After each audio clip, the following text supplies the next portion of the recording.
This week, the Rock and Roll Hall of Fame announced the 2022 inductees. It's called the Rock and Roll Hall of Fame. So why is it hip hop artists and singers and R&B artists on here? There's a lot of controversy involved around that. And I'm gonna dig a little bit deeper into the topic and talk about why rock acts are no longer being heavily inducted into the Rock and Roll Hall of Fame, and the positive side of it about why it's a good thing that there is some diversity in hip hop and R&B singers getting into the rock. It's AP on the spot. How y'all doing? This is AP. Thank you for watching. Subscribe to the channel if you like this content, share the video, like it, and all of that, and leave a comment.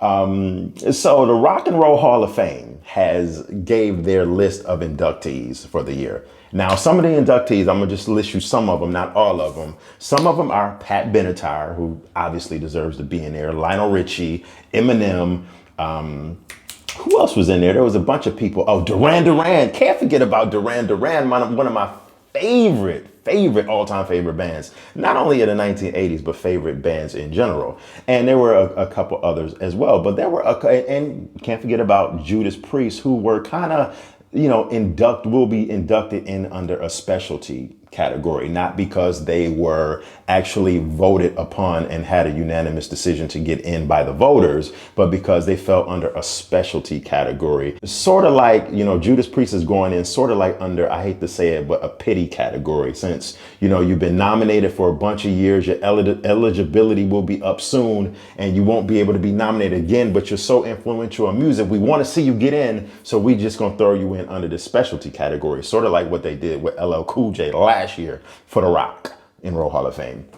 And also Dolly Parton, who was a country singer, not a rock and roll artist, or not a rock and roll artist or somebody who has contributed to rock music, but Dolly Parton, a country singer, has been inducted.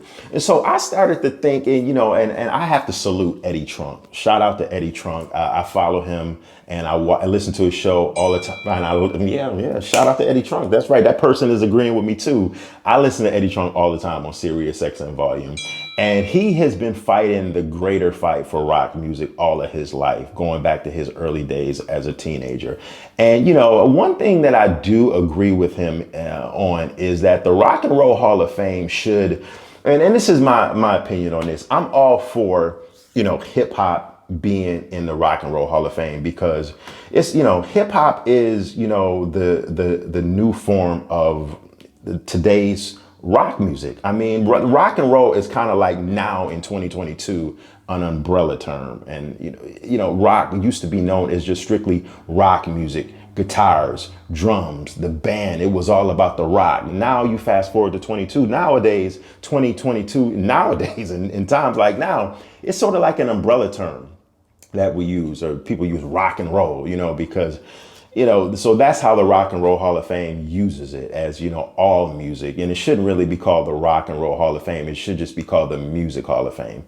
But I'm all for hip hop bands, influential, groundbreaking hip hop bands getting in the Rock and Roll Hall of Fame. NWA, Public Enemy, Grandmaster Flash and the Furious Five, LL Cool J, Beastie Boys, artists who paved the way for the Eminems and the Jay-Z's to get in.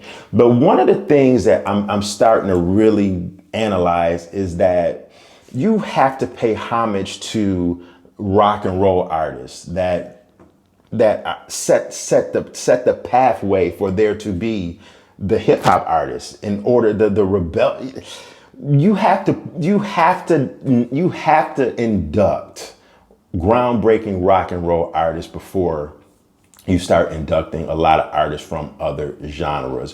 When you have rock and roll artists that have been around for 40 and 50 years that are not inducted in the Hall of Fame, in the Rock and Roll Hall of Fame, and you just start inducting artists, who've only been around for like the last, 20 years or 25 years getting inducted, whether it be Jay-Z or Eminem, there's a problem with that. And, I compiled a list of basically some of the artists, rock artists, that have been snubbed by The Rock over the last bunch of years. I mean, Bad Company, Billy Idol, Blue Oyster Cult, Motley Crue, Motorhead, Ronnie James Dio, Joy Division, Megadeth, and this is only a small list.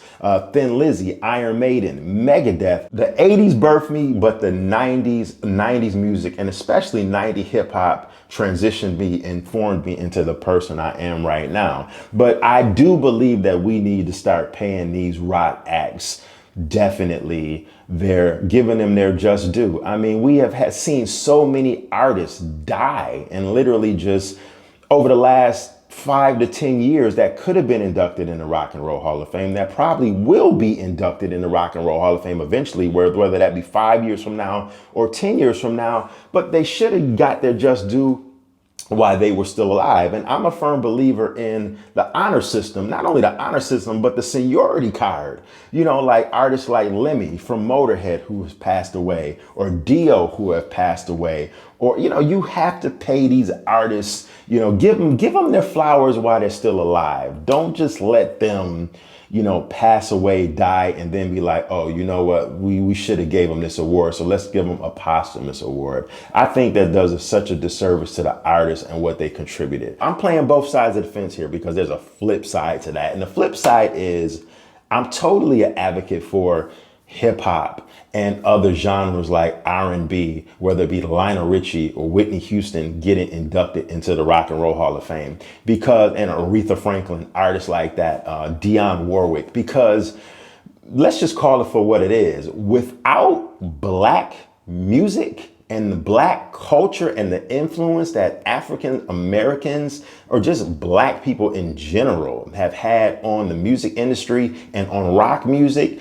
there technically would not be any rock music. So the bands that you're rooting for and the bands that we listen to and the bands that we like, whether it be Motley Crue, Guns N' Roses, or whether it be Miles Kennedy and the Conspirators, I mean, you name whatever new hot band is out right now, without black people, you know, there would be no rock music. So black people were literally like the forefathers of rock music, just like, you know, black people are and were the forefathers of a lot of things that this country has, you know, come to know and love and steal and flipped into their own version of what, you know, we all know now. But that's a whole nother story.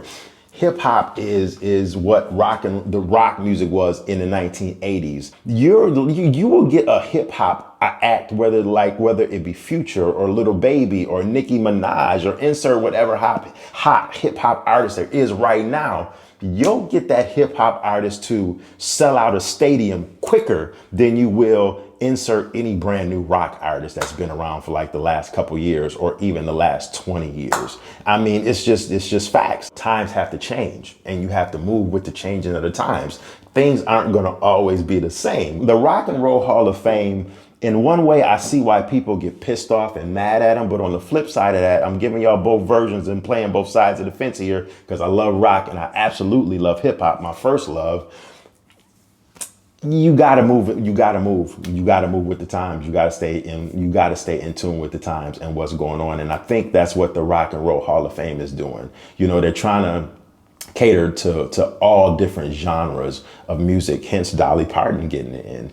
And, you know, like I said, no problems with Lionel Richie getting in, because Lionel Richie at the end of the day is, you know, rock and roll. Lionel Richie, he came from rock and roll, a part of the group The Commodores, which was, even though they were a R&B band, they still were a band that played actual music. And not, of course, music, but they played musical instruments. So Lionel Richie, his origins are from bass and guitars, drums, keyboard. He's a rock and roll artist. So you just gotta shift with the times. That's all I'm saying. Thank you for watching. Leave a comment. Let me know what y'all think. And I appreciate y'all. I'll check y'all later.